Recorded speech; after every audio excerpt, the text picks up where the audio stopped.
Good afternoon, students. Today's topic is management of natural resources. Natural resources. Natural resources are the resources available in nature like air, water, sunlight, soil, minerals, forest, wildlife, etc. Natural resources are of two main types.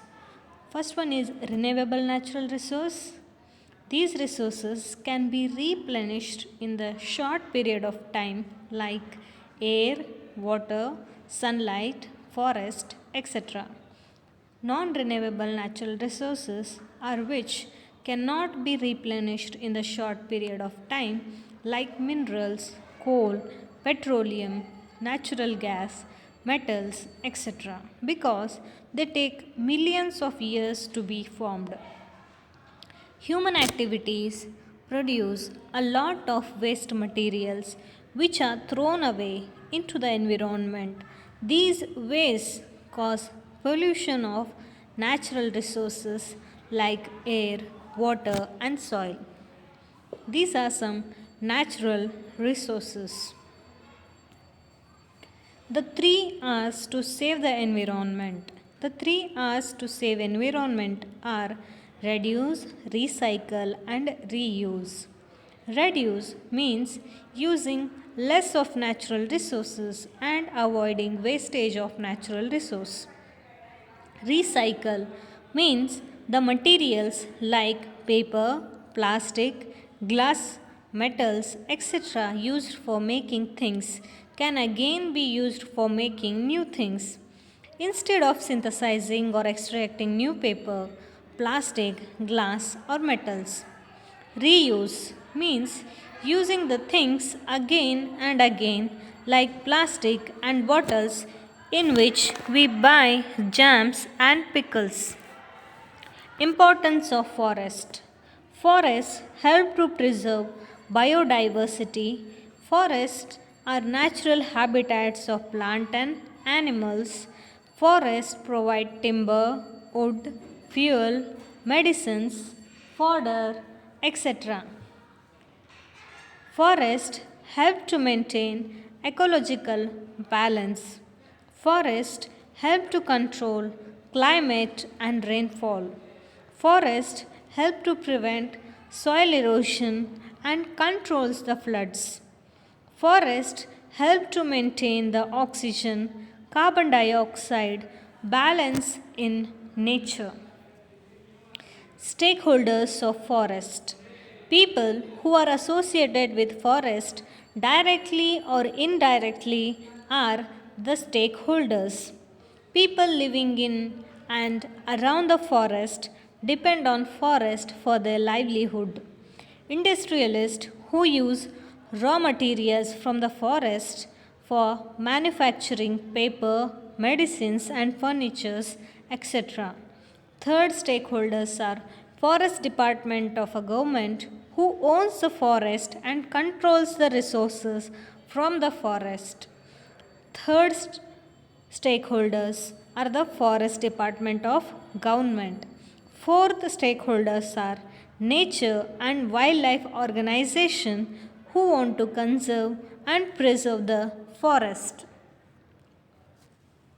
Case study of people's participation in conservation of forest.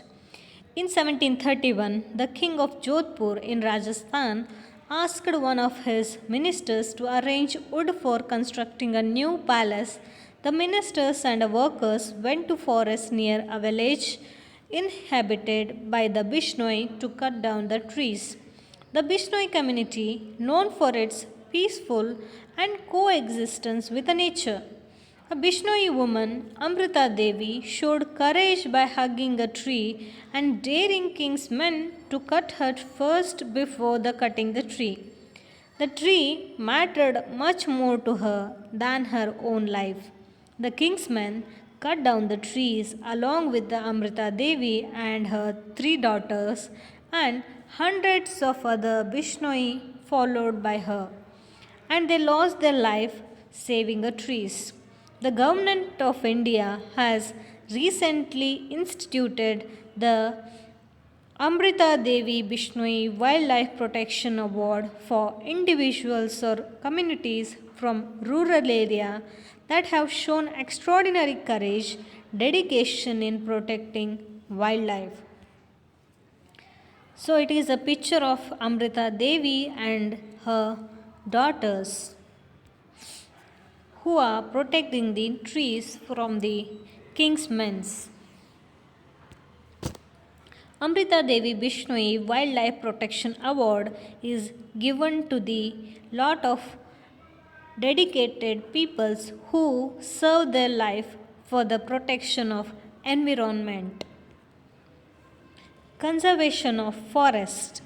Forest can be conserved by afforestation, means planting of more trees, preventing or reducing deforestation, preventing over grazing by the kettles, by setting up a wildlife sanctuaries, natural and national parks, biosphere reserves, etc.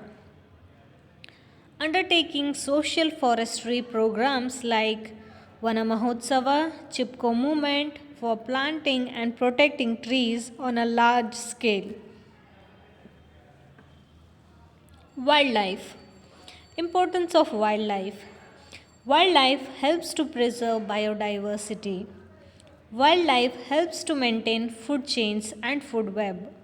We get useful products from wildlife like food, medicines, leather, bones, honey, lac, etc.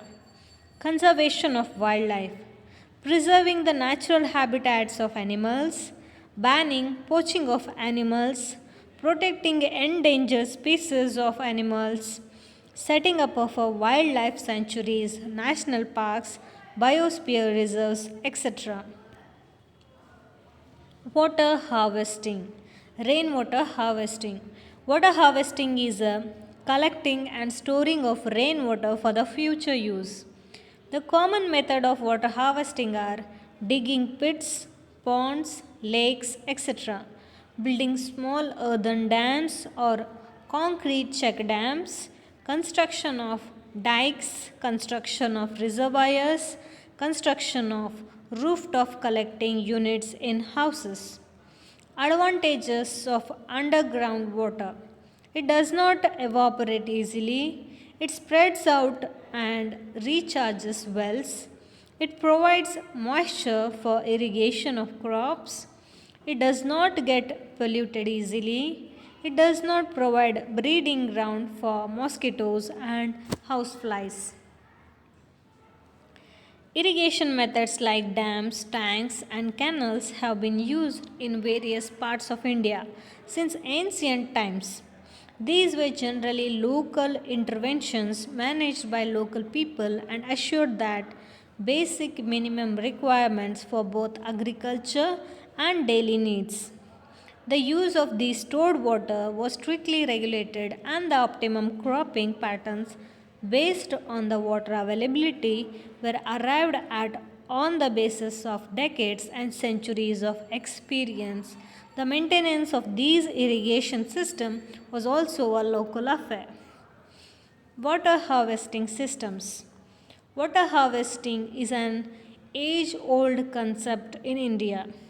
Khadins, tanks, nadis in Rajasthan, bandaras and tals in Maharashtra, bundis in Madhya Pradesh and Uttar Pradesh, ahars, pines in Bihar, cools in Himachal Pradesh, ponds in Khandi belt and Jammu region, eris in Tamil Nadu, surangams in Kerala, kattas in Karnataka are some of the ancient water harvesting systems. Rainwater can be harvested like this process.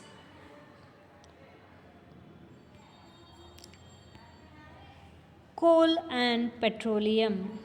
Coal and petroleum are fossil fuels formed by the decomposition of dead plants and animals inside the earth after several millions of years. They are non renewable resources of energy. Petroleum reserves may last for about 40 years, and coal reserves may last for about 200 years. Coal and petroleum contain carbon, hydrogen, nitrogen, and sulfur. When they are burned, they release carbon dioxide, oxides of nitrogen, and sulfur. Carbon dioxide is a greenhouse gas which causes global warming. Oxides of nitrogen and sulfur combines with the moisture in air and produces acid rain. Acid rain formation is like this. And the acid rain is destroying some of the monuments of our world. Simple choices can make a difference in our energy consumption. Environment friendliness of the following: taking a bus, using your personal vehicle, or walking or cycling, using bulbs or fluorescent tubes in your homes, using the lift or taking the stairs, wearing an extra sweater or using a heating device on cold days. Advantages of sustainable natural resource management: it is controlling the use of resources in such a way as to provide for its equitable and continuous availability not only to the present generation without any harmful impact on the environment. For advantages: equitable distribution, controlled exploitation, minimum wastage, disposal of waste.